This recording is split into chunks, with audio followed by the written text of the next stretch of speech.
Sweaty ball condition. Hi everybody, I've quickly gone live because I'm being heckled by these three miscreants saying Get off. outrageous stuff that couldn't possibly be filmed. So hello everybody from Readers of the Lost Art channel. For all the people on Darren F. Magee's channel, all I can say is, what's wrong with you, people? Stuart, do you want to say hello? Hi, I'm Stuart. Yeah, well, thanks, Stuart. Very informative. It's going to be a good one today. James, can you match that, erudite? James. So, James, come on, plug your channel. I am James Cox. I run Cox's Making Videos, which I normally have down there, but I've changed it for today to match Darren and and everybody. And yeah, well, I do like a media type critique of all kinds of stuff. I've been doing loads of politics recently, which I'm a bit bored of. Can I ask, sorry to interrupt, James, can I ask what the Briar side is? It's a typo, that's what it is. Is this for dyslexic schizophrenics? I'm just going to go with that. We're a very inclusive, neurodiverse channel. Yeah. Just keep it simple then. Hello, I'm Dr. Jekyll. Always look on the briar side.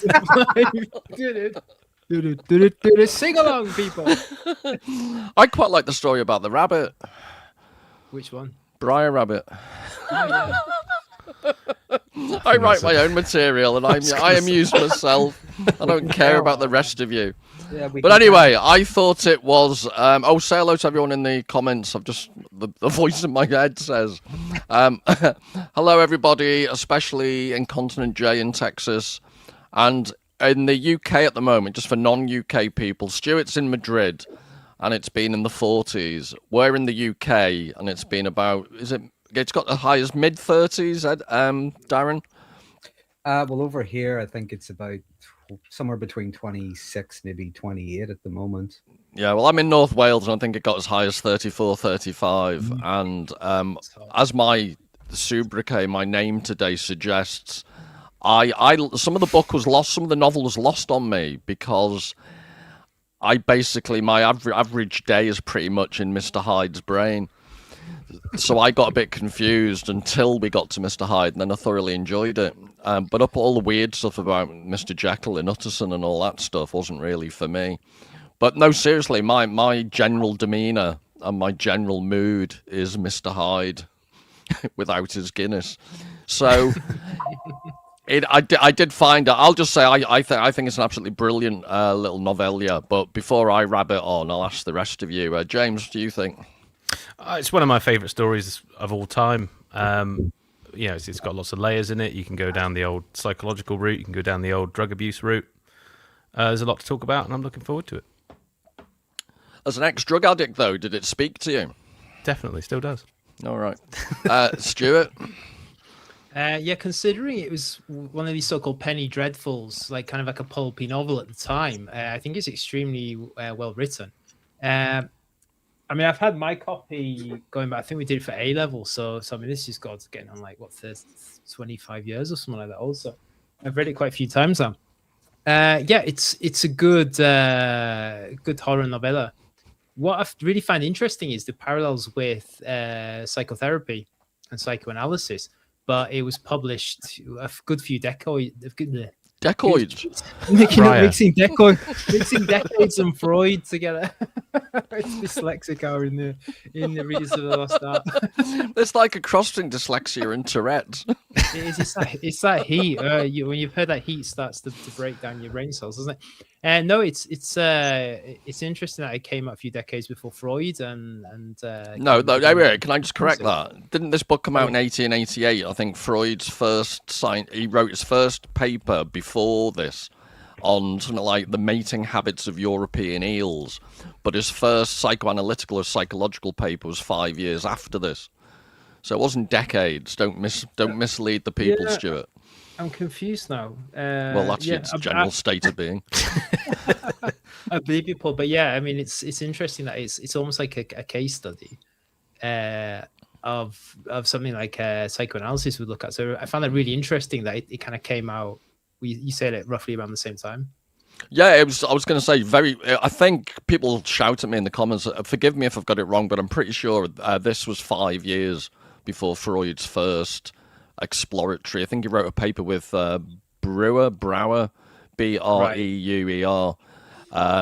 He wrote a paper with him, and I think it was 93. I think it must have been 1893. 1893. That's So interesting. but I've always said good artists, good literary people always capture the zeitgeist ahead of the time. Yep. So it basically is a psychoanalytical study before Freud got to write one, which I think's amazing. Yep. But anyway, you're the I was going to call you the psycho expert, but I didn't really mean that, Darren.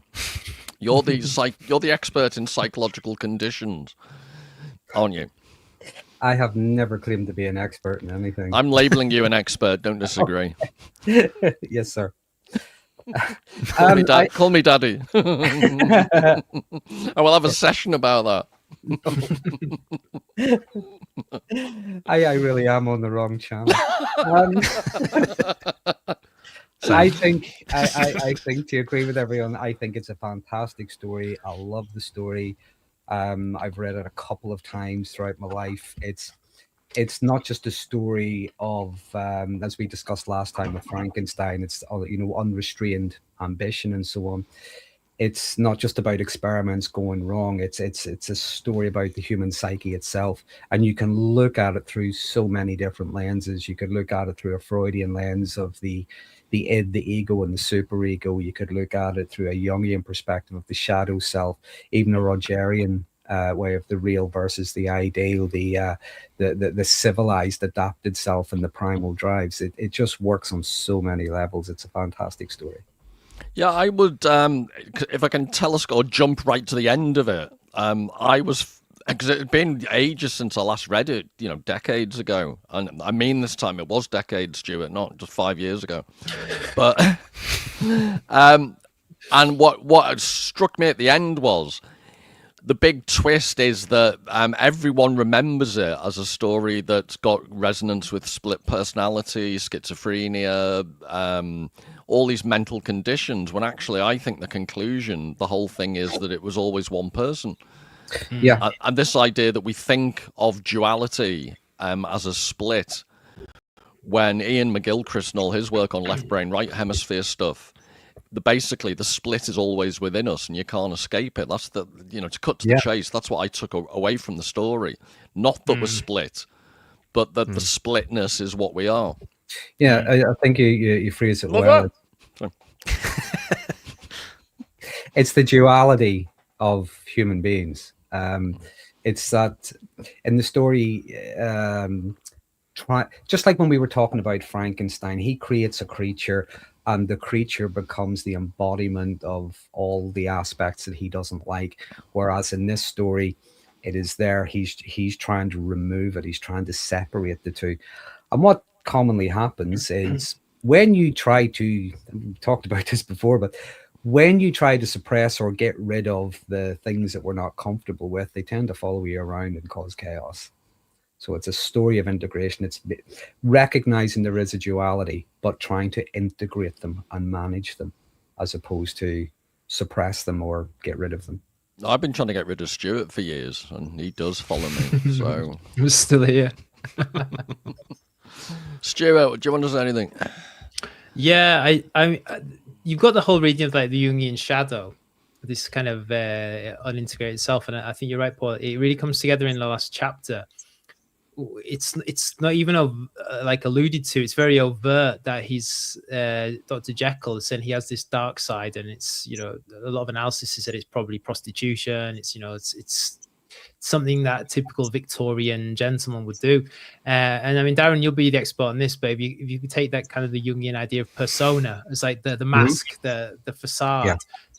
The whole novel novella really builds up to that. We see the facade of the, I guess, like kind of hypocritical Victorian society. It's not just the duality within Dr. Jekyll himself. It's actually the society as a whole. It's people knowing something's going on, they're turning away. It's the lawyer, Utterson. he knows something's going on, but he hides behind this idea of like a solicitor and client relationship to say like, okay, I know something's going on, but you tell me what's going on, I'll protect you, we'll make sure it's okay. It's the gentleman's club of Victorian society, via the Soho, the prostitutes, the dark side. So there's that duality is there on a personal level, but it's also there on a societal level as well. And I almost see there's elements and quotes in there that Mr. Hyde is the working class brute that Dr. Jekyll wants to be, the virile, I think there's a quote in there, Mr. Hyde, his love of life is wonderful, I think Dr. Jekyll says in the final chapter. So it's almost that kind of jealousy, the persona of Victorian upper society is blocking off this kind of jouissance or kind of energy of life. And so it's not so much that Hyde is the kind of the negative kind of persona of Dr. Jekyll. I mean, Dr. Hyde is actually representing this kind of hidden underbelly, this kind of class struggle within Victorian society itself. So it's not an evil thing. It's not. We can talk about the kind of theories of evil maybe a little bit later. But it's Dr. Jekyll. So yeah, Mr. Hyde isn't an evil thing. He's the other who is always already there. That this hypocritical Victorian upper society kind of mirrors himself. And there's also like it's almost like a bit of a kind of a device. The mirror that Dr. Jekyll has in his office is what they call the cabinet in the novel. It's like his kind of special area, and it's like it's one of those mirrors that kind of twists. The mirrors that's on kind of like hinges. I'm trying to think of the exact that word he uses, but that in itself, he uses that mirror to look at himself. But that mirror can be repositioned in different ways, which kind of bends the light and bends the image he's looking at. So we're never entirely sure, who is the real Dr. Jekyll. It's almost who. Dr. Jekyll is who we look at. Who's looking at Dr. Jekyll, so to speak, decides who he is. So people are really into cinema. There's the Japanese film Akira Kurosawa, Rashomon, very very famous example of cinema where you have like different perspectives. This novella is written like that. We have the different perspectives of people, considering what is going on here, and we don't find out the truth till the end. But everyone's perspective, even though they're different, still hides behind this Victorian persona, this mask of respectability. I think that's the most important thing about it for me. Yeah, I think, isn't there a phrase at one point where I'm trying to think, Jekyll's talking about Hyde and he says words to the effect of he has a real love for life, and I'm paraphrasing badly, and I feel sorry for him. Yeah, his love of life is wonderful. Yeah, his love, and so it was on that. You can take this to the nth degree, so forgive the incoming pomposity, but you could also say it's the Dionysian. He represents this, which is as age-old as Western culture, this idea of the repressed darkness, that the Greeks had Dionysian rituals, and the Apollonian is this more rigid Victorian rationality. And the Greeks, their tragedy and their plays allowed the Dionysian to come out. And like it was what Darren was saying earlier about if you repress stuff, well, Victorian society could not be more repressed.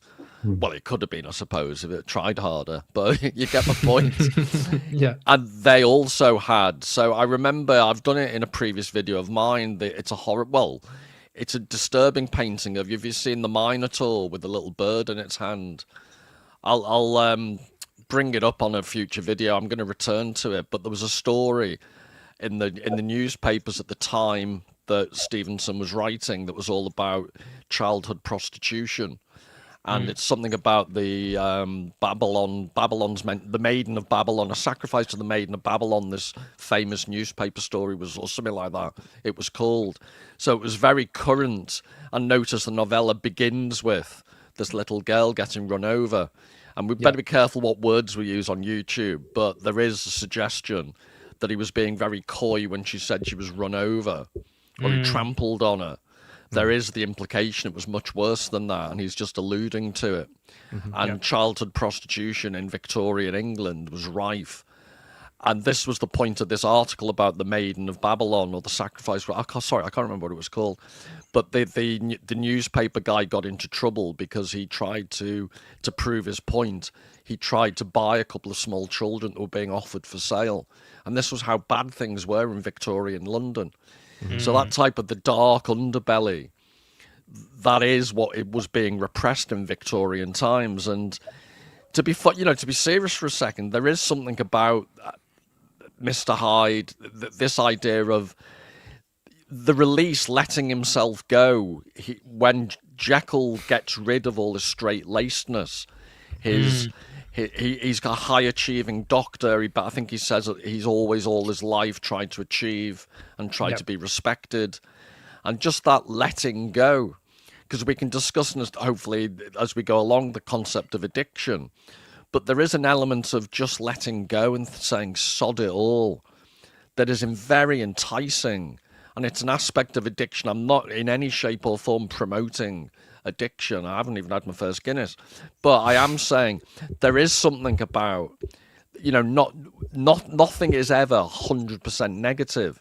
And addictive behavior and addictive drug taking and all these things wouldn't happen so much if there wasn't, at least initially, some, plus side to it. And it's, as with everything, it's balance, isn't it? And you get the strong sense that Jekyll's on his own has got no balance. So it's Darren's point, it's inevitable that Mr. Hyde has to come out. I think it's interesting as well, you mentioned addiction. If you were to think of,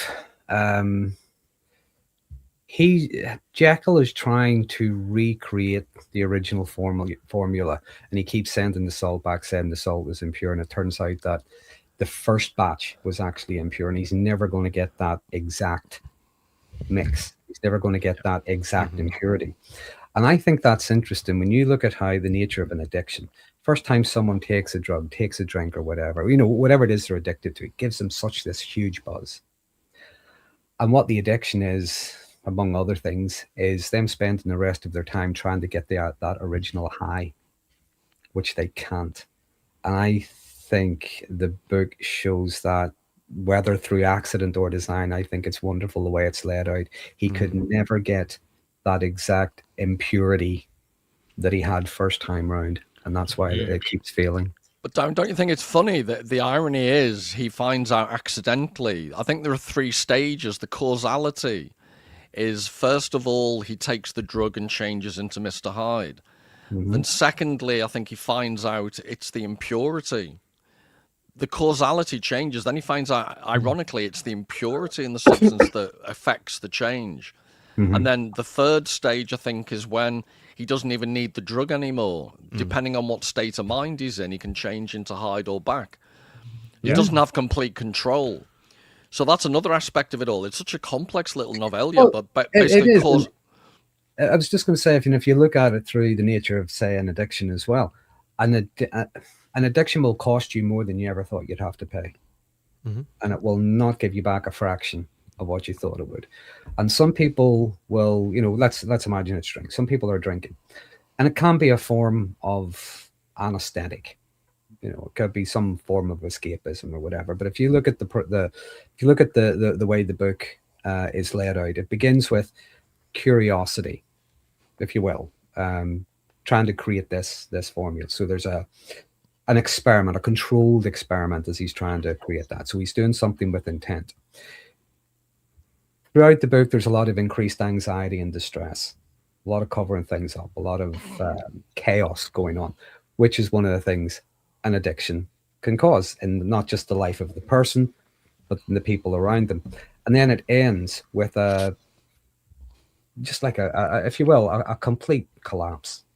It's almost like an overdose, isn't it? Yeah, a collapse of the psyche really is maybe a good way of putting it, which is similar to how an addiction functions. Well, yeah, throughout the story, there's relapse, there's... sorry, I've forgotten all the various stages depending on who you read. Shame and regret, isn't there? He has that period when he disappears for a long time as Mr. Hyde, but then he comes back and all his friends are like, oh yeah, he's back. Yeah, he's his old self again. But is it addiction after, I think it's in the book, the time frame is like 2 months. Suddenly it's this need. And in the final chapter, he just says, yeah, I enjoyed my time with my friends. And that is the nature of addiction. It's like you feel shame, you feel like it goes too far, and you try to become a liar. You do, yeah. You're lying to yourself. You're like, no, I don't enjoy this. I need something concrete, something to hang on to, and usually it's friends or family. And then you make amends, and then suddenly it clicks in again, and it's like, okay, hell, for the hell of it, I love this. And it does feel like right at the end of the novella, he just says to hell with it. He just says, sod this, I'm just going to go all in. And that's when, they find him in his office on the floor, just, a complete mess. Mr. Hyde dissolved, so to speak. I found, and I don't want to hijack the whole discussion and take it down the alleyway of just, I do think it's really strong argument to say the novella. I think you, Darren, have said there are various takes you could take on it. That's what makes it such a good story. So it's deliberately enigmatic. It's deliberately vague. I think one of the whole points I constantly hammer on my channel is there is no one answer. But on the addiction thing, I do think he encapsulates the tension between that is now being borne out with the medicalization of addiction. Without being dismissive of anyone who's ever had an addiction at all, that's genuinely not my intent. I really would, though, dispute this idea that it's a disease. And I think the story really does address the extent to which it's biologically based or psychologically based. And nowadays, I think the distinction is largely lost because anything psychological has been medicalized to the nth degree, and the whole concept of free will. And free will interests me because I think it's a very clever little pun. Utterson is angry with Jekyll for creating a will that hands his property over to Hyde. So it's about free will, but it's also about an actual, literal, legal will. So the concept of will I think he's quite cleverly flagging it up as a key theme. What is free will? But what I push back against when it comes to things like addiction is that it takes away the whole concept of human autonomy and free will. And I maybe find a quote later. I was reading an academic paper that was discussing it as a given that what Jekyll's going through is a full-blown addiction, and he can't possibly be blamed for it, because expecting Jekyll to be able to get out from the addiction is like trying to heal a broken leg through thought alone. So it's this reduction of the psychological addictive features to a physical cause. And the slippage there, it's not the same. You very rarely choose to break your leg or have a genetic deformity, but it's very clear that Jekyll chooses the initial steps that he takes that lead to the concatenation of subsequent events. And to say that people don't choose, initially at least, they may then lose the ability to choose. But I really do resist on a humanistic point of view this idea that you don't have the choice in the first place. Well,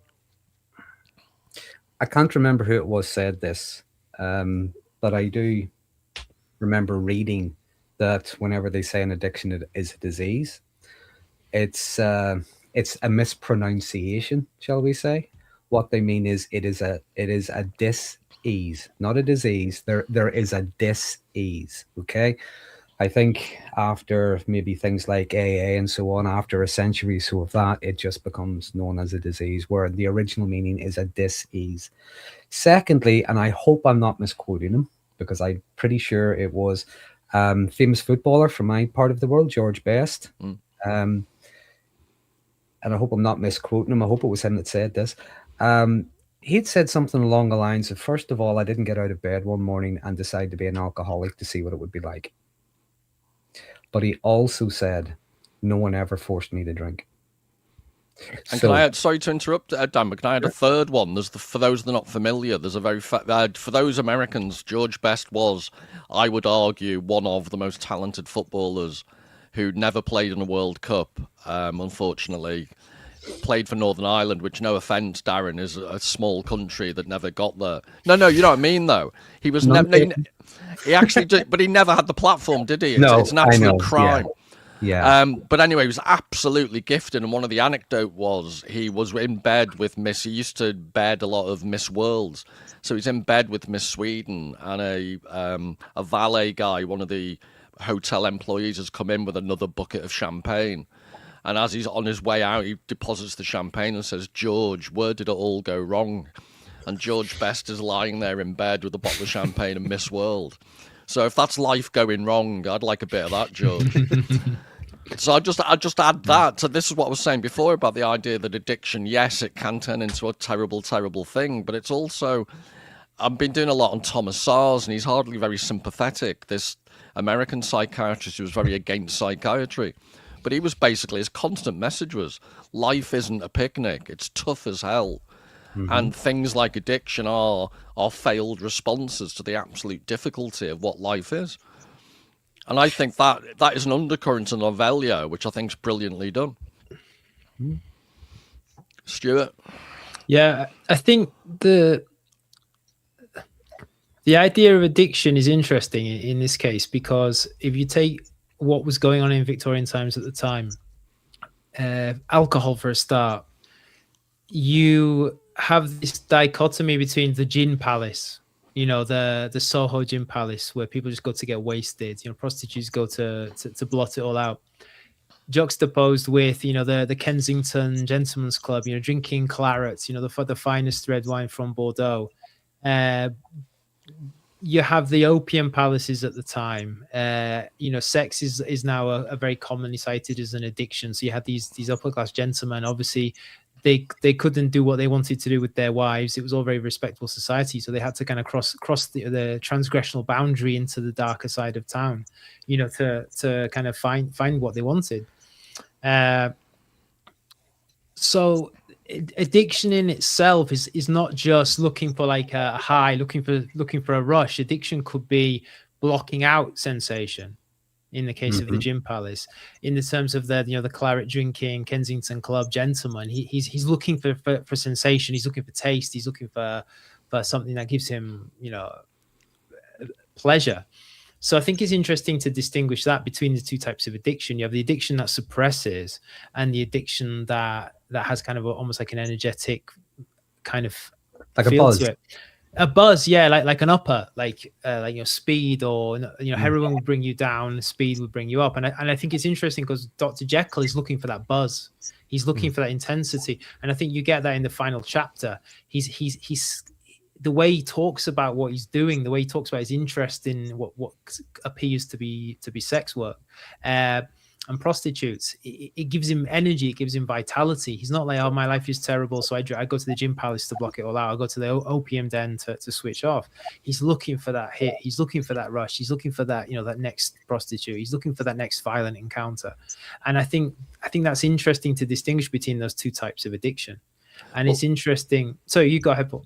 No, I was just going to say, this is where I do get pompous again, because I forgot to be fully pompous last time. But the notion of Nietzsche, Beyond Good and Evil, at the beginning of Nietzsche's Beyond Good and Evil, he's basically making this point about, look at me, I'm neither one thing nor the other. And he actually, you could see that the whole of Beyond Good and Evil as an argument against duality, against seeing everything in a binary way.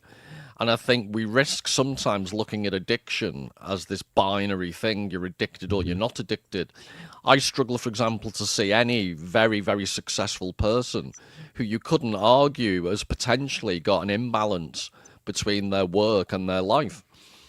Addiction takes many forms, so many that it risks becoming a meaningless phrase. But Beyond Good and Evil, Nietzsche's point is that we are this composite, this conflation of different qualities.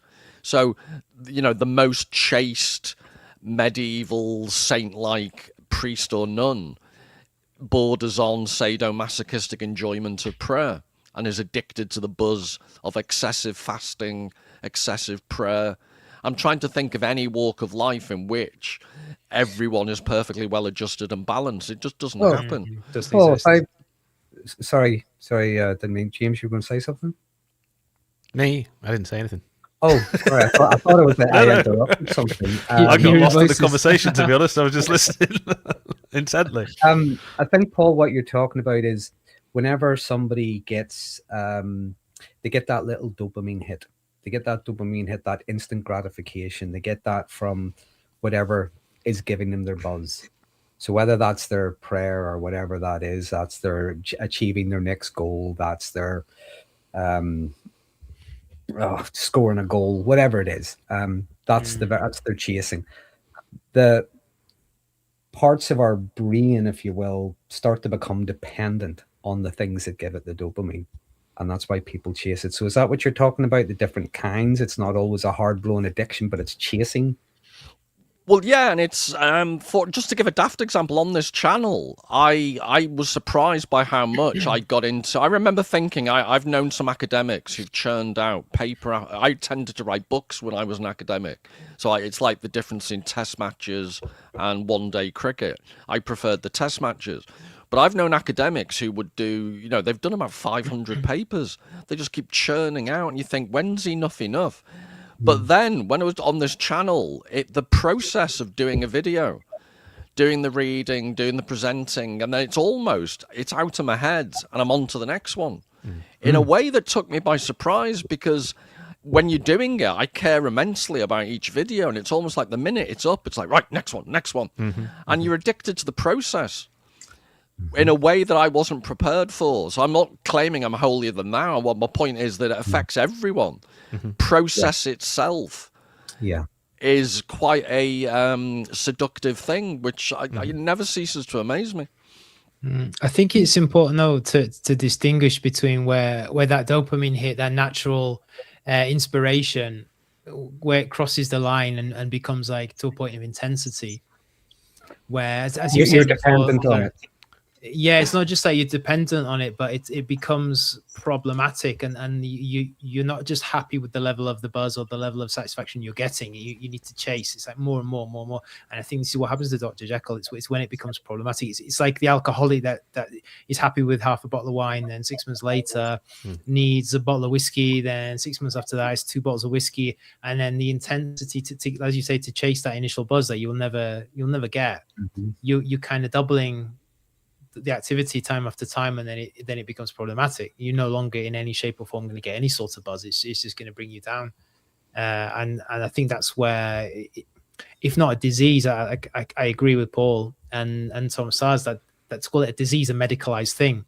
Yes, it has medicalized effects, but for example, if you get maybe colds, for example, you get a virus, you get a treatable virus, you take an antiviral, bang. It's all a physical thing. But when it's a psychological, a need, you can go to detox for 2 weeks, but then you come out and you still have that, it's there. That could come back kind of thing. And that's obviously harder to treat.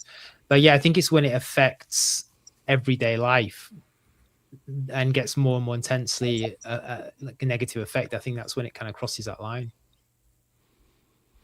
Can I ask you guys what you think of this idea, in the sense that I'm now going to argue against my previous position and say the book is all about duality, in the sense that I think again in Beyond Good and Evil, Nietzsche basically says we tend to think of the I as this unified thing when our intentions are the same as our actions. So the possessive noun I pronoun becomes this idea of I am in control of my intentions that will then be acted out in the world. And Nietzsche makes the point that there is actually a gap between what we intend and what happens with our intentions. In other words, world events, or the events the concatenation of things that happens after we tried to do something. So you could sum it up with the well-known phrase that the path to hell is paved with good intentions. You can even intend well, and there can be terrible consequences. On the corollary, the whole greed is good. You could be a greedy capitalist pig, but actually you can invent the next life-saving cancer drug because you're ahead of this big pharmaceutical company that's trying to get the advantage over its competitors. So morally, you could be deemed evil by some people, but look, you could actually, the eventual outcome could be amazingly positive. So there is this actual and I think that comes out in the novel. He at least his initial excuse was he wanted to try and separate the good and evil out of a person to see whether it could be done. And then I think he says in the novella, then good people could live in a pristine condition and bad people could just enjoy themselves. I'm living that dream. And look what happens. Look what happens in the book, though. It's that even if, let's just say, I think he's full of BS. I don't buy it for a second, but let's just say it was even true. Things very rarely turn out the way you intended. So this notion of a consistent I, who's always in charge of our own psychological outcomes, I think is mythical. Yep. So again, the novel is always deemed to be about psychological splitting. it's seen as an unhealthy, it's seen as abnormal. When you can read the novel at another level that is actually describing normal psychological processes. Yeah. Well, that's the Lacan, Derrida, Zizek angle. As you know, where is the stable I? You know, the stable I is always in the symbolic order. You're always in the middle of the symbolic order, and you're always being renegotiated by things that are kind of outside your control. And it goes back to Plato's Phaedrus as well. This kind of pharmacological idea, although he's talking about language. I think it applies to everything. You're always going to get unintended consequences. Every single thing you do, you cannot fully account for everything that's going to happen with that thing. So instead of thinking of physical things and, solid kind of concrete entities, whether that be the mind or another person or technology or something like that, life is in constant renegotiation. How time flows, it's a constant renegotiation between different things. And we just don't have the brain processing power to completely account for everything that could happen. And I think that's... And I'd argue in that sense, to back up what you're saying, Stuart, the whole novel you could interpret as a massive, like a Faustian argument against medicalization of everything. Dr. Jekyll is looking for a medical solution. He's looking for a medical cure. And guess what? At the end, he finds out the good and the bad is indistinguishable. You'll never separate them through medical means, and it will only end badly. Yeah. And again, it's phenomenal because, like we said early on, he's writing 5 years before Freud began to hit his stride. And Freud eventually, you could almost interpret Freud as Dr. Jekyll in the sense that he had the best of intentions, Freud. But isn't there that anecdote? Who was he with when they're entering the bay and there's this Statue of Liberty? And he says, I think it might have been Ferenczi, Sandor Ferenczi. And he says, they don't know we're bringing them the plague. Which was psychoanalysis and all the trouble it's caused in a way. No offense, Darren. Have any of you ever watched that old Woody Allen movie? I think it's called Sleepers. Yeah. No, I've never seen it. There's a line in it I just think is wonderful. He's frozen for 200 years and they wake him up and they're telling him you've been asleep for 200 years and he goes, wow. He says, if I'd been awake all this time, I'd nearly be finished my therapy. Yeah. Ka-ching. Yeah, that's interesting. James, are you still in beatific? It actually looks like you've had a stroke, but are you still in beatific listening mode? To be honest, I got so lost in what you were saying. I had things to bring up, and then you always just seemed to say what I was going to say, so I just enjoyed it, to be honest. But no, I think, if you look at Stevenson himself, I think he obviously, was a big drug user, wasn't he? Because he suffered from tuberculosis and things like that. And you're looking at a culture not only that was repressed, as you say, but also, used cocaine and opium and stuff like that as treatment, as medical treatment as well. The big thing that always struck me about this novel is the fog. It's always, the weather is invoked, as often good novels do, as a narrative point as well. And he's whenever they're seeking Hyde in particular, it's in a fog shrouded London, which talks back to that drug addled state of you're in a foggy state, but also it's that darkness, that contrast between just London in that period. You've made me think of that, James, because I was preparing a video that's probably radically going to be different on generally Jekyll and Hyde, and because Stevenson came from Edinburgh, and I spent 7 miserable years there. The streets, I know the novel is set in London, but I couldn't but help how his imagination must have been fueled by the alleyways of Edinburgh. So I got some nighttime photos of Edinburgh alleys, which I remember as a student. And I was there before it became the tourist hellhole it is now.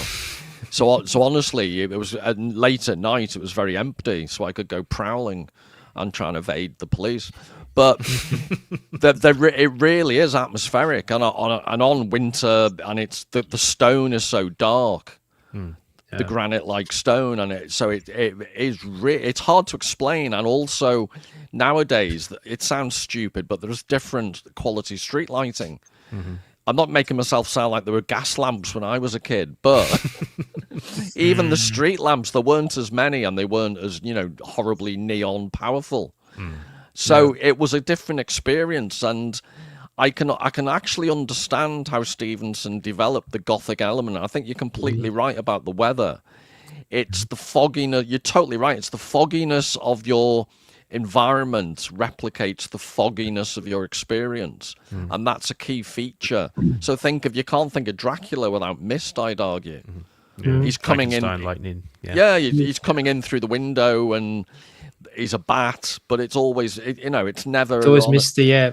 It's like it's just a trope. I mean, visually in cinema, even in pre-cinema stage shows, you always had the dry ice. Not the smoke machines. You used dry ice at the time, but you always have this kind of dusty cobwebs. I mean, it's textbook. It's textbook Gothic. What's interesting is that I read that he got the idea from a character originally from Scottish history. I think it's a guy called William Brodie or Deacon. Oh, Brodie. Deacon Brodie. There's a pub on the Royal Mile I used to go in. It's called the Deacon Brodie. I believe so. Yeah, that's where it came from, and it was. I think he was quite high in society. He was. He was kind of part of the council, and he was a well-known cabinet maker, and he's very respectable. But he was addicted to gambling and prostitution, and he had a number of mistresses, and he was in a position as a cabinet maker to be able to get into rich people's houses because he was part of the high society, and he would take copies of keys, and on a night time he used to burgle houses to fund his gambling addiction. And I believe, I'm not sure if there was a murder. There's a murder. Something went wrong during a burglary, but I know he got identified, and two of his accomplices were hanged, and I think they believe they found him. And I think they eventually took him back to Edinburgh. They found him in London. He was trying to escape to the Netherlands, and they took him back to Edinburgh, and he was hanged in the end. But after that, there was always rumours in Scotland that he survived. He because he was high up in society, he paid the people off, and he paid the hangman off and stuff like that. But I do believe he's quite a big in kind of Scottish ghost legend and stuff like that. He's quite a big figure. Yeah, and before I forget, can I add, sorry, it's a tangential personal I'm sharing now, but I've said this before once on my channel, because I lived, that pub the pub I mentioned called Deacon Brodie is on the corner on the Royal Mile. And as you go down the Royal Mile towards the bottom, there's Holyrood Palace. And then there's the new Parliament there and stuff. But when I was there, they hadn't built the Parliament. It was still a dream of nationalism. And it wasn't, it's like split. The upper part of the Royal Mile is very touristy and posh and rich and, expensive shops. The lower half was just residential terraced, old-fashioned stone terraced houses. And I was out on the first floor. I had a flat there with a mate. And I was looking out one spring morning, and there's a European conference, and Mitterrand was walking down the other side of the road. So it was bright sunlight, as far as Edinburgh can ever have, bright sunlight, but still quite cold. And he had this fur coat on with this huge, big Dracula-like. And I swear to God, why I'm mentioning all this is, in the story Jekyll and Hyde, there's a constant description. It's vague, but they describe Hyde as evincing or giving off this evil. You couldn't quite say why, but he seemed really evil. And people might think, well, that's Gothic description. But I swear to God, when I saw Mitterrand, and in his past, for those that don't know, there are accusations of involvement with the Vichy government, terrible things he was responsible for. How many people's lives were lost because of him? I shudder to think. And I've never, I'm about 80, 100 yards away, I'm guessing. And I felt the evil coming off him in waves. And I'm not a woo-woo person. It's not normally the type of thing I'd say. But this idea that you can't see evil, or you don't get a strong sense of evil sometimes. I was actually shocked how much of an effect it had on me. That guy was a wrong 'un. And wouldn't everyone agree, for all that you can intellectualize these things? Since then, I've been in the presence of people who've never said a wrong thing, and I've just got a sense you're a wrong 'un. Yeah. People get the same sense of me all the time, I must say. Yeah, but then they end up in your cellar. Yeah, so they can moan as much as they want. Yeah, beat the soundproofing if you can. Oops, oversharing. No, I would agree with Paul. I think there is something I don't know what it is, but it might be something that's hardwired in us. That's almost like our spider sense tingling or whatever. We can sense certain things, and this is why. And I've been looking a lot into this lady Karen Mitchell's work about predatory personality, what she's calling persistent predatory personality, and these are people who have very highly skilled, attuned ways to get under the radar, because otherwise you probably would sense what's going on with them. But it's really interesting.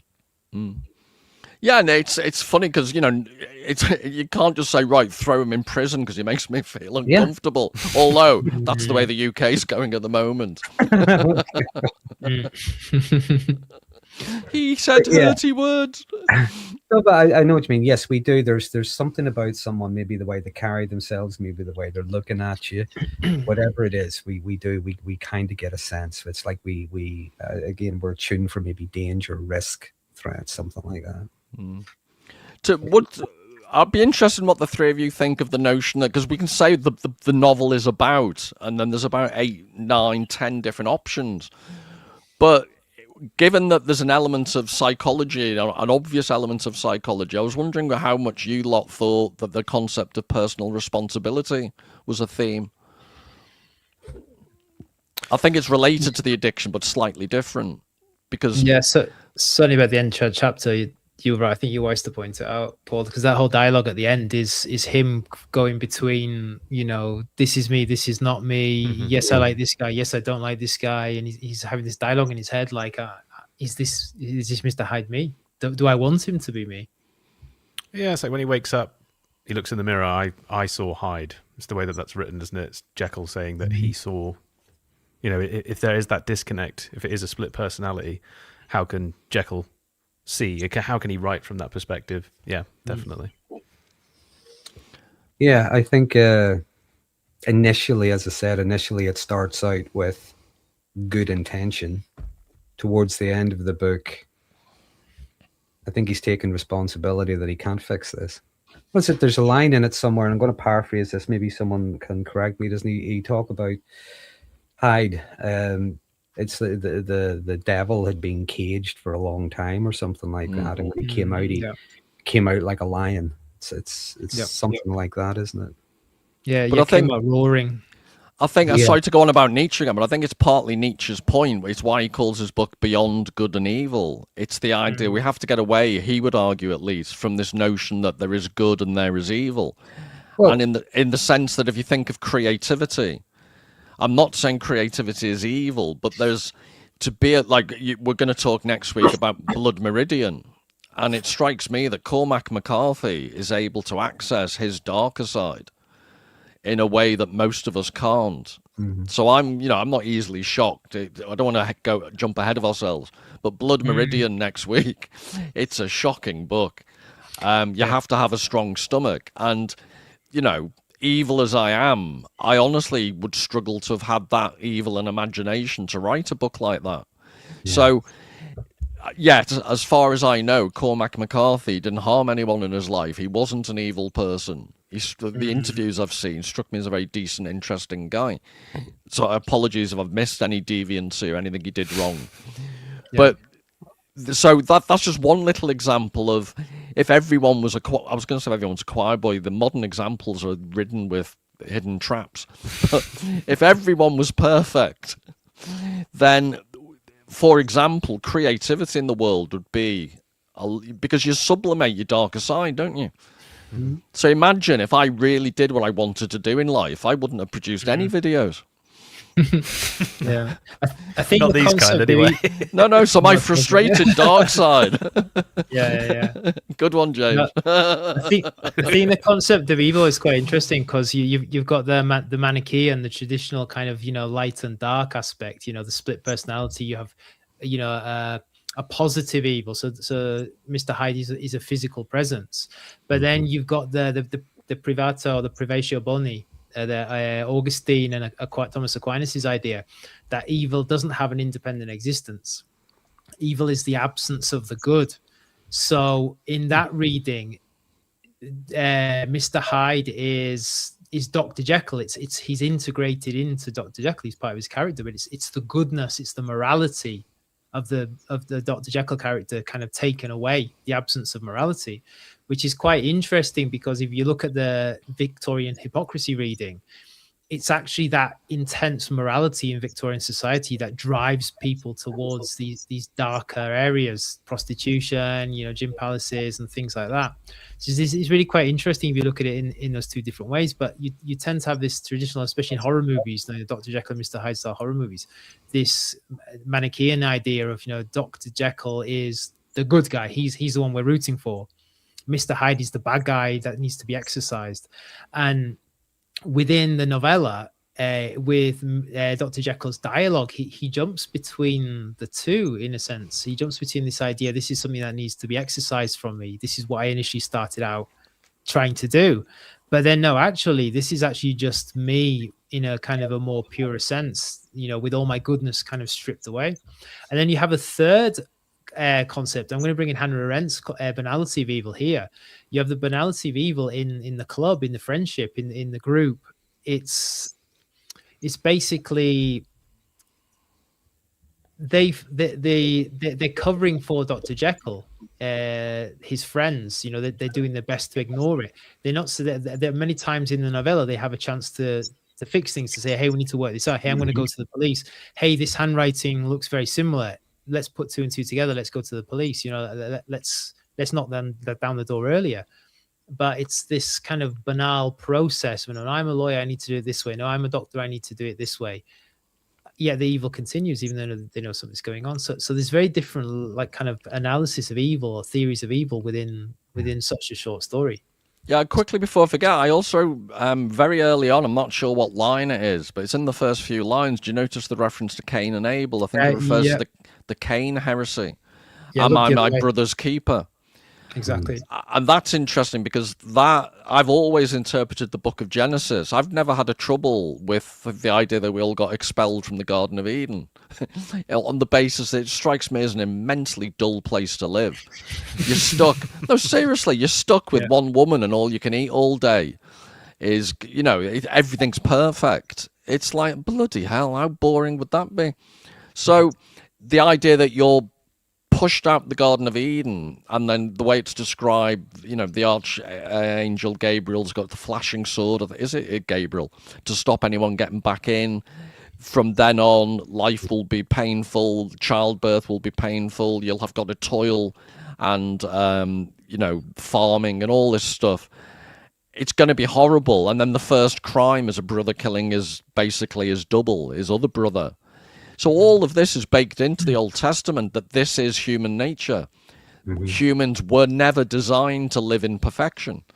The imperfection, the impurity in Dr. Jekyll's potion is the very thing that makes us human. Yep. Sorry. No, you go ahead. I didn't mean to interrupt. No, so in that weird way, this is why I absolutely love the ending, because the ending is very, very true to Jekyll's own self. It was always a mistake to try and separate out the evil part. The evil is part of all of us, and it's an essential part of being human. And I think it relates earlier to what you were saying, Darren, about this notion of repression. It's not just repression, because I think repression sometimes means not acknowledging the thing that then comes back to haunt you. But there's also lots of modern society is trying to drive out consciously things that are deemed to be bad. And I think a lot of modern mental health issues are because we don't have, inverted commas, healthy ways to deal with the evil side of life. So, for example, if you've got, massive physical aggression, when I was growing up, you do martial arts, you go to a boxing club. There were ways of getting this out your system in a really useful, healthy way. And again, the idea that you had teenage aggression could be turned into something, if you're going to be in a boxing fight, it's bloody useful. That raw, you're going through this phase where you hate your parents, as every adolescent does. And then you get the chance to knock 9 bells out of someone in a boxing ring. That's good. That's a way of processing. That's a way of dealing in a practical way with the human condition. So, but another aspect of that as well, when it comes to things like sports, whether it's boxing, martial arts, things like that, remember, there's an aspect of that which is about self-discipline as well. Mm-hmm. I think that's an important thing, self-discipline. Because Jekyll doesn't have any. No, go ahead, Paul. Stu. I was just going to say, as Jekyll doesn't have any beyond the fact he's obviously got self-discipline to the point he's made himself quite a famous, well-respected doctor. He has self-discipline in the sense that that's what society demands. What's expected of him? Yeah. If you were to think, again, look at this through a Freudian lens. If you think of the society that he's living in, and we were talking about the fog earlier. Now, fog can represent a lot of different things. It does bring up mystery. It brings up fear. You don't know what's lurking in the fog. So it brings up atmosphere and things like that. But the thing about fog is, as well, is there's things like confusion. There is uncertainty, and things can be hidden. Okay, so you have the society. There's a lot of fog, and that fog is there in this society where you have to be, a gentleman. You have to be this. You're going to be professional. You have to be a lawyer. You're going to be a lawyer, and this is how you're going to be a lawyer. You're going to be a doctor. This is and so on. If you think of Jekyll, then perhaps as the ego. Okay, so he's really the mediator between his id and the superego. That's the emotional muscle, if you will. It's trying to negotiate between the primal drive and with what society is demanding of him.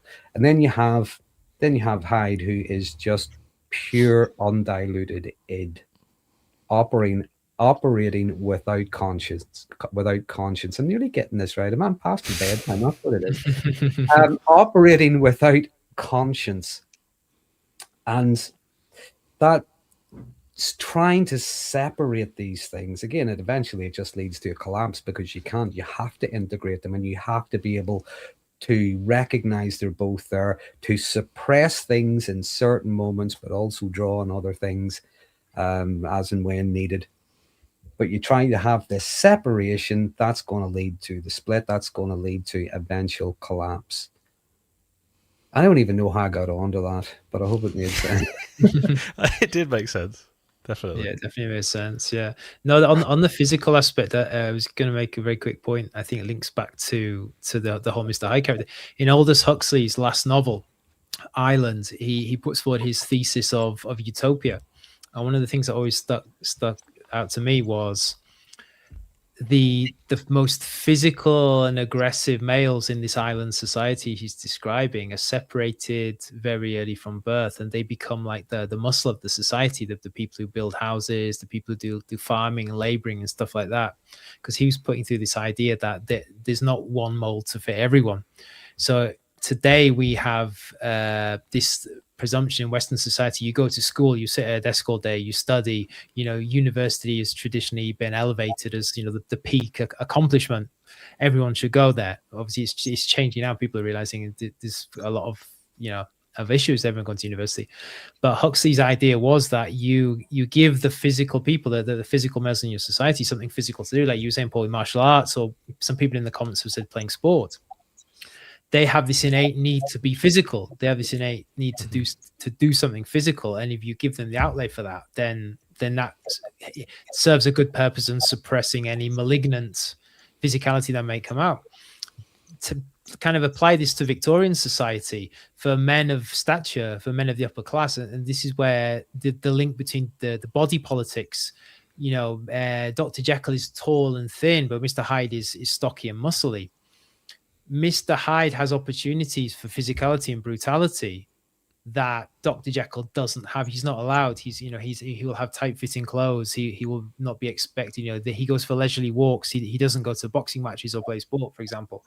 But his body, his organism, needs that. So there's not just the physicality of emotions, of psychological repression. There's actually a physical repression going on. His stature in society is to go to dinner parties, to sit drinking wine, to have conversations. He's not allowed in this society to be physical. And from his history, we find out that many Victorian men, they would go to like unsanctioned boxing matches, illegal fights, blood sports and things like that, just to see some physicality. But they themselves were not kind of in society that they were not sanctioned to participate. So the physicality and the brutality of Mr. Hyde is not just a psychological thing; it's a physical thing. But I'd also, just to push back slightly, I'd argue it's also just not a physical thing. There's also a psychological element that you can displace or desublimate violence. So, and again, personal experience, chess is a surprisingly sadistic game.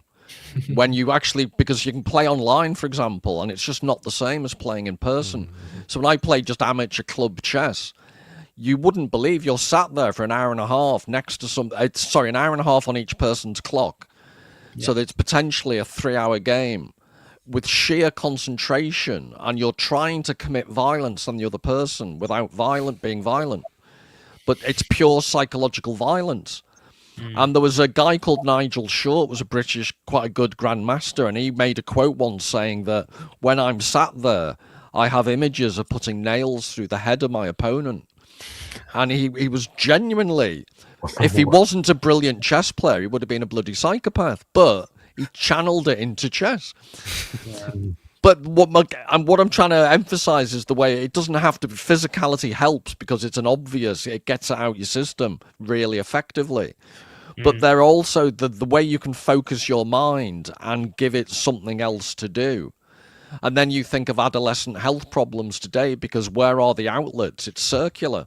You're going online, seeing influencers, getting FOMO because you're seeing these fake images of fake people leading fake lives. And none of these outlets are available. Or you do something like you play chess, but it's not the same as doing it in person at a chess club, which from my experience are just full of, like, there's a few young people, but chess clubs are dying, unfortunately, because it's such an online world. But the actual book, to get it back to that, I just think it's the physicality. You're talking about abstract psychological issues are all encoded in the gross physicality of Hyde and the battle that Jekyll's having with him. But it's also the actual, I think the way it's described when he takes the potion, it's all very abstract, and we've already mentioned the fog. So the novel itself is very good at describing this, again, this dualism that isn't a dualism, because we are meat-based physical bodies, but we also have these insubstantial heads.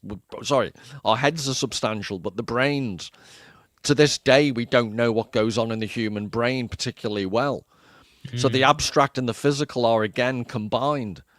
And that runs throughout the novel at so many levels, that the things that are conjoined that seem to be separate, but actually when you get down to it aren't. Yep. There endeth the lesson. Hallelujah. Jesus. Praise the Lord. No, I'd love to be in the deep south in America. I'd love to be in a pastor. Yeah. Pastor Paul. Bolognese or Pastor Paul? No, Pastor Paul with my poisonous snakes that would never bite me until they did. That is very funny when these... Have you seen those, Darren? No. In the deep south in America, there are always these preachers who, to prove that God's on their side, they have rattlesnakes that they wave It's in with the the teeth pulled out. I forgot. I've got this one. Oh yeah, you've Jesus. And that snake's never bitten me. But What's that, your tail? occasionally the snakes do bite them and they die because they never have serum, because that would be doubting the Lord. Yeah. So they never have anti-serum with them. So what do they say whenever they get bitten? I mean, what? Jesus! Ow! It was his time to go. I walked into that one. God willed it. That sounds like a bit of a bit out. That sounds like a bit of a get out clause, just to say God willed it. Well, it's the beauty of fundamentalist religions from whatever religion you're involved in, that ultimately it's always God's plan. So I was reading somewhere Calvin, not Calvin, the cartoon drawer, the actual original Calvin, the theologian. I think they said he was at a wedding and someone dropped the ring and he shouted, "Devil, be gone." So everything that went wrong in his life, he just blamed on the devil. So you've got to give him credit for being immensely consistent. And I think that's what religious people benefit from. I envy it if I could be a believer, because everything can then be explained, or if it can't be explained, you at least put trust in the person who's responsible for it not being explainable. Whereas we're responsible for none of this being understandable. Well, to go back then to the concept of good and evil, is Hyde evil, or is he just working without any kind of constraint? He's misunderstood. Does Yeah, I evil, would agree, does misunderstood. evil things, but does what drive that? Is that evil, or is that just working without conscience? He's a nice boy, really. Yeah, I think this is a big question, and this is going to kind of be a bit of a plug for the Blood Meridian. There's a reason why Hyde does the things he does. You know, he's pleasure seeking. He's not doing evil without a kind of an end point. There's no teleological. He's not trying to take over the world. I know what you mean. Yeah, he's not. He's just doing his thing. So it's you can't call him genuinely evil. Whereas I think the judge character in Blood Meridian, that's the darker side of evil. Is there a purpose to that evil, or this is the sadistic evil? And I love the Marquis de Sade. I'll do a video at some point on the 120 Days of Sodom, looking at the Pasolini movie as well, Salo, because I'll watch the first 119, Stuart, and then I'll tease you by not watching the last one.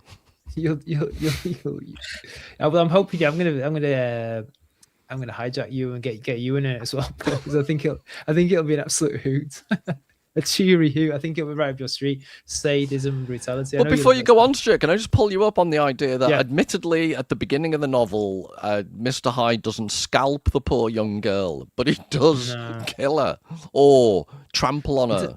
He doesn't kill her. Doesn't kill her, but he badly, and like I say, it's arguably metaphorical for him doing worse. Yeah. So you're just saying he did that for shits and giggles. Don't judge him too hard. No, I think your metaphor is actually probably quite close to the truth, Paul, considering the allusion to prostitution, especially in the final chapter. I think that is the vice. That is the vice of, especially with reference to Soho as well. The fact that Mr. Hyde kind of decamps to Soho and spends a lot of time there, and Soho was a big prostitution area in Victorian London. But there's still a reason for it, if that makes any sense. You know what I mean? He's as abhorrent as it is. He's trying to fulfill a sex drive, a libidinal desire, if that makes any sense. We find it abhorrent. I find it abhorrent. But there's a reason why he's doing it. It's not pure sadism, if that makes any sense. Can I ask? I can't remember, because I read this a few days ago, but I speed read it, so I can't remember. Why does he trample the politician? Is it ever really? Do we ever really get a sense of why? Yeah, he does it? There's a theory, James, that it's alluding to kind of homosexuality. So it could potentially be this like gentleman, high society gentleman, is out cruising. Yeah, and then he bumps into Mr. Hyde, and because we only see from a distance what's happening, and then the violence happens. Sorry, Stuart. I just had a memory of somewhere in the book they refer to ferreting around the back passage. Exactly, yeah, and I think the word faggot is in there as well. That's different. That's not actually the modern meaning. Yeah, it's not the modern meaning. Word. But it's and you've just got it taken down off YouTube. Thanks, Stuart. Different word, YouTube. No, different word. So we're talking about those meats, the delicious. Talking about cigarettes. It's just cigarettes. Yeah. But yeah, there's a theory that I read that he's basically this gentleman was trying to solicit, and he's obviously Mr. Hyde. That's a thing we haven't discussed, but it starts off with when they find he's trampled the poor girl, which Stuart doesn't seem to have a problem with. Tells you a lot about his character, if you ask me. They immediately, it's interesting, two of the people describe, and Utterson is one of them, who you've been introduced to as an incredibly mild-mannered, inoffensive. He's a neutral foil throughout the whole story to Jekyll and Hyde. But he and somebody else looking at this Hyde, it turns out to be... They want to kill him. They want to kill him. So they don't kill him, but the next thing they do is blackmail him. So it's really interesting. And apparently, I was reading the notes to the Oxford, the World Classics edition's quite good. It's really informative. And they say that it was a standard practice. You'd get a rich-looking gentleman down a back alley as a young, attractive me when I was 16 type thing, and you'd then get a mate to come along and you'd catch them in, about to, and you'd blackmail them. And so the blackmailing was a constant Victorian. It goes back to what we were discussing earlier, the contrast between these gentlemen's social status and what they got up to in their private life. So ironically, I think Stevenson himself used to go to brothels. His father was a Calvinist, arch Protestant who had an organization devoted to saving fallen women. So Stevenson allegedly got off on the fact that he was doing what his father was fighting against. Mm. So it does feel like a lot of self-insert in there from Stevenson, doesn't it?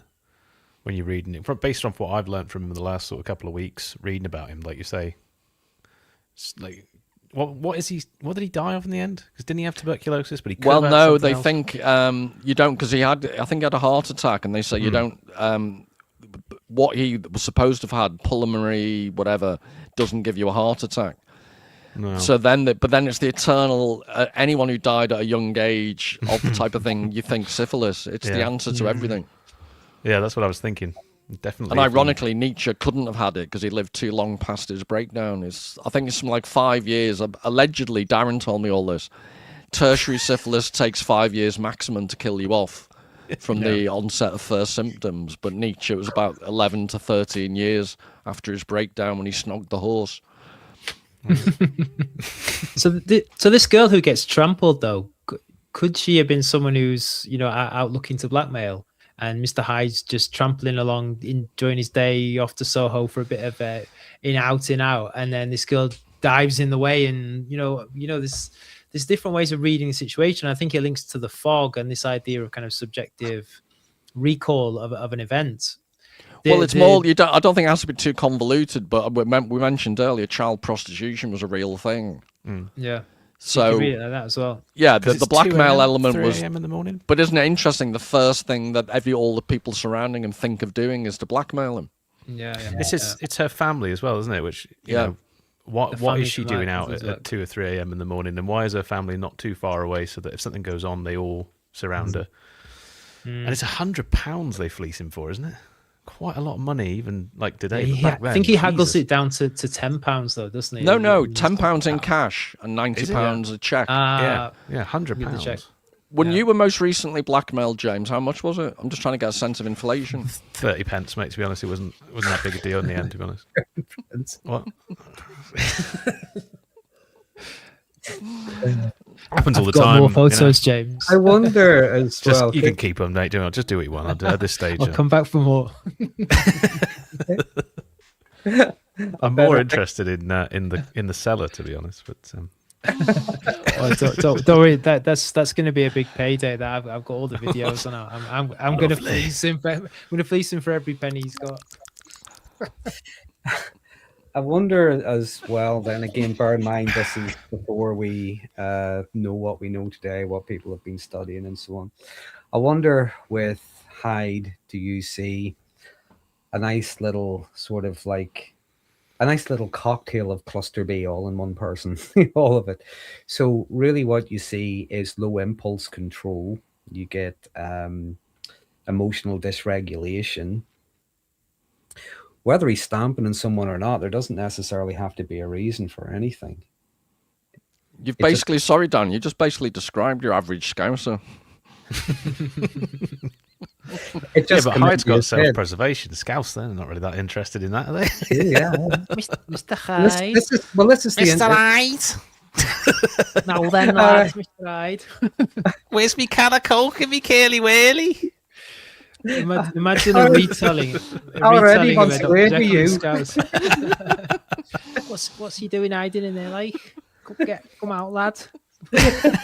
What are you doing in there, lad? Special appearance at the brothel by Wayne Rooney.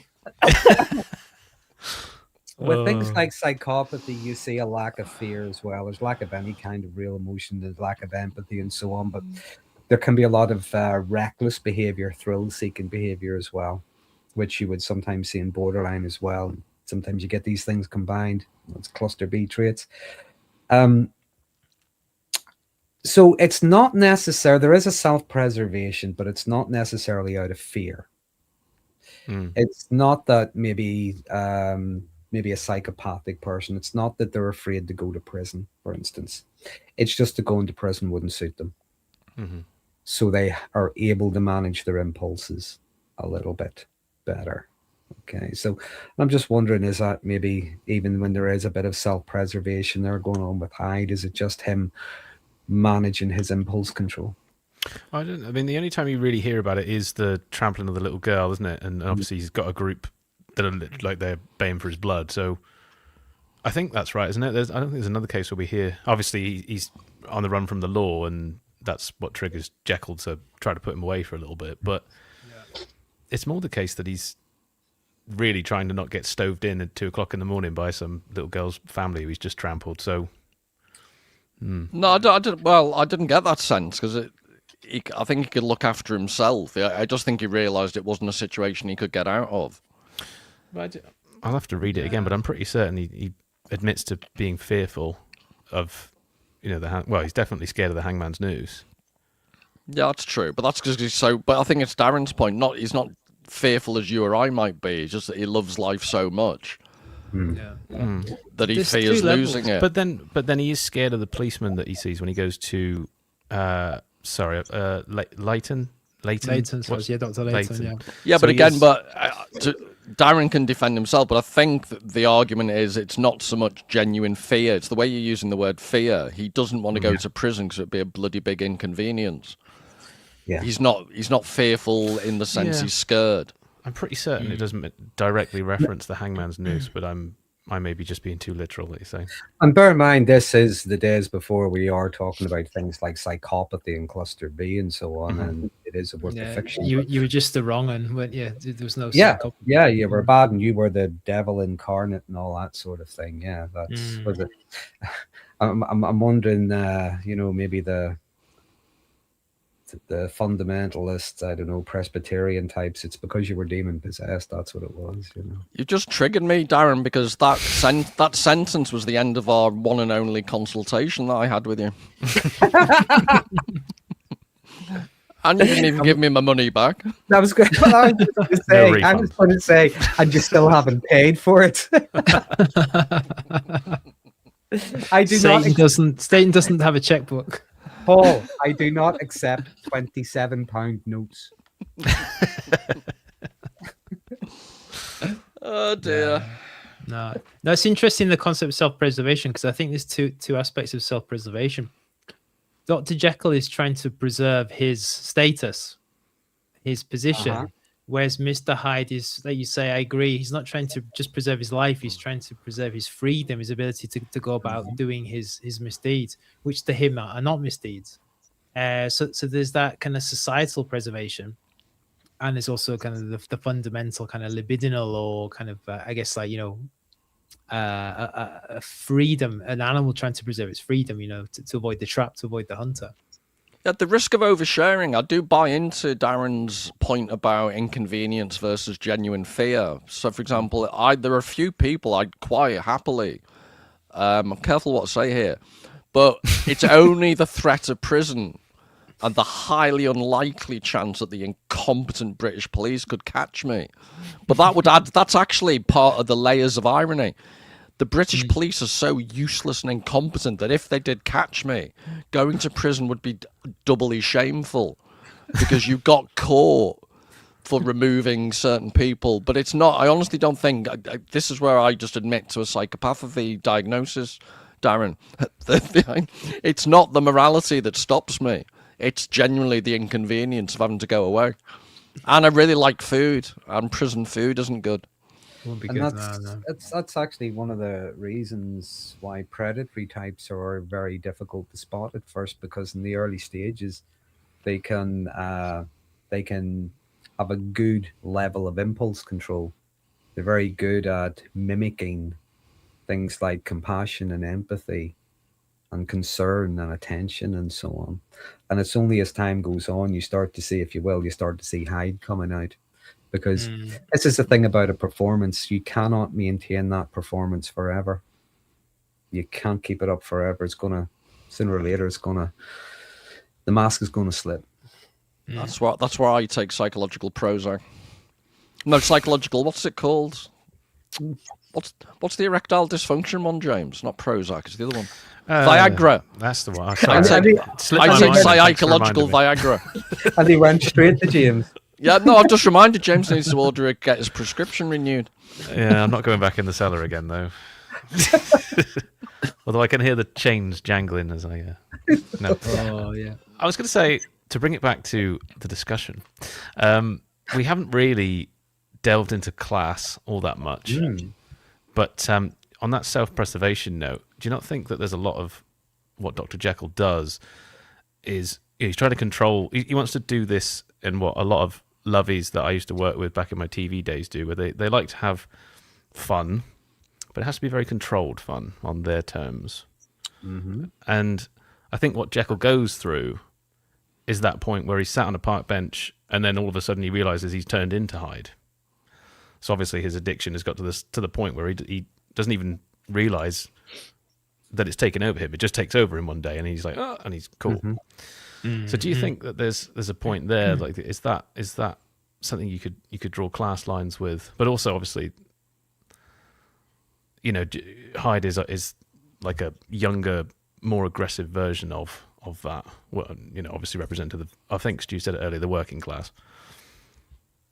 Yeah. How does that factor into what we're talking about? No, there's a massive class reading to it.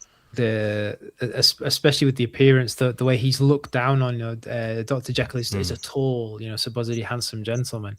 You know, also this sense of unheimlich, like unhomely, that the doctors and the lawyer and stuff they feel when they're in his presence. It's not like he's a monster. He's not like the Hammer horror kind of Dr. Jekyll with, you know, bulging eyes and big muscles, you know, like the Hulk kind of thing. It's just something off about him because he's not the sort of person that they engage with all the time. The brutality, I think the word brutality is used, or similar adjective. Troglodyte. Troglodyte, that's it. It's like activism, isn't it? He's like some representative of some primitive man. Yeah, and these are the people that the upper society they don't deal with. And even there's the element when they go into his house. I think it's that they have the butler and the maid and his footman and stuff like that. There's a very kind of strict class level, which Victorian society was obviously massively class based.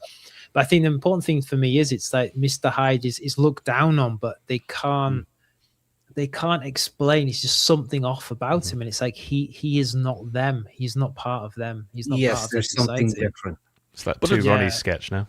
But also, it's historically, it's the end of the Industrial Revolution, isn't it? Or not the end, sorry, but it's arguably the beginning of the end of the Victorian age, and all the established social mores and certainties were about to be extinguished in the First and Second World Wars. So there is this, what's the same in French? Fin de siècle, the end of century feeling. That there is, I think that's also what Stevenson's picked up on. There's a quote, I think it's the Enfield character. He says, "I never saw a man I so disliked, and yet I scarce know why, a strong feeling of deformity." I think that kind of sets that example. I think I mentioned at the beginning, you can look at this through many different lenses. So I'm going to look at it through a Rogerian lens. Paul, your friend. I'm ready for a good Rodring. Come on. You look at the difference between the real and the ideal. Now let's separate the part that Hyde is Jekyll. He's a different aspect of Jekyll. Just look at Hyde as if he's just an individual. The society, that's the idealized. That's, you have to perform a certain way. You have to be a gentleman. You have to do certain things, dress certain ways, behave in certain ways. And society are doing these things to be accepted. They're called conditions of worth. But then they meet this guy Hyde, who is maybe as intelligent, maybe as affluent as they are. So financially, he's on the same class. But there's something about him that's different, because what he is not doing, he's not meeting their conditions of worth. Their conditions mean nothing to him. He's really tapping into, leaking into a bit of Freud, pure id. So he's not interested in the restraint. He's not interested in necessarily performing for them in order to be accepted. No wonder is that what's being picked up on. Well, Darren, I'm not saying that's wrong, but I do think there's extra nuance in the sense that part of the reason Utterson doesn't like Hyde is that he hasn't earned his privilege. Okay. So it's almost like new money, something like that. Well, Yeah. Well, yeah, except to inherit the money, but he's not earned it. Yeah. well, yeah, but it's like, what's his name? I think early on they say that Jekyll inherited family money, but he's also got himself to be a doctor, so he's earned the right to be respected. Yeah. But also, even if you come from inherited money, from a Victorian point of view, that's perfectly fine because your predecessors worked for it. Yeah. But the idea, I think Utterson is utterly, so to speak, pissed off with the idea that Hyde would get the money for doing nothing. Well, if I just add to that, then you're right that Hyde hasn't done anything to earn the respect. I wonder maybe the difficulty there is Hyde has no interest. Hyde does not want their respect. He really doesn't care. Yeah. And again, that's something that's not going to sit well in that kind of society. No. That's what I mean. Is it the notion then, because this is, like you say, that Industrial Revolution period, and that's when you get that notion of new money, isn't it, with all the mills and things like that. People, landowners up north, all of a sudden became part of the gentry, and the aristocracy completely rejected them because of that new money. They hadn't earned it through blue blood. I hadn't really thought of that before now, but then that makes sense with the, when he stomps the politician.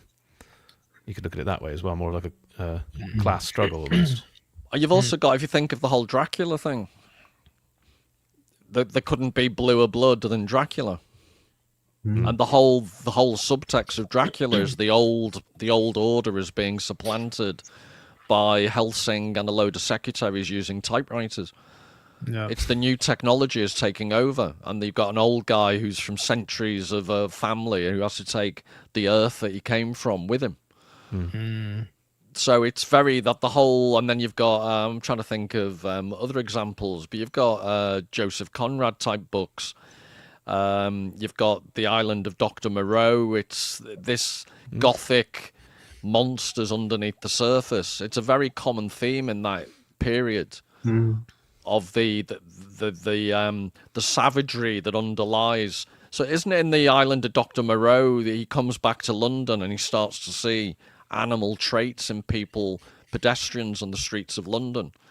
Yeah. Which is a very Jekyll and Hyde type idea if you think about it. So I just think it's a period of history when the relationship between polite civilized society and the underbelly, there's a rising industrial class. You've also seen, I don't get into the whole colonial issue, but there's been an empire that's gone to all places of the earth, and the British put themselves in opposition to these less developed people as they saw it. So you've got all these, you've also got phrenology. So I think that's one of the aspects of atavism in the book. The notion of measuring skulls and the idea that Stuart type eyebrows are a sign of evil intent, genetically and biologically. You've got all this going on. Exactly. Wonder as well the time those books were written, The Island, Dr. Moreau, Jekyll and Hyde, in and around that era. There's a lot of talk about a lot of debate, argument, disharmony, whatever word you want to use, between creation and evolution. You would have had authors like Darwin stuff get popular. And you would have had, as what they would call Gothic novels, and just like Frankenstein, it's where does the Gothic and the sci-fi kind of cross over? When does one become the other? But they would be talking in terms of more evolutionary, just like the guy at the end of Dr. Moreau, seeing those animal-like traits in people. Well, is that a recurring theme throughout stories at that time?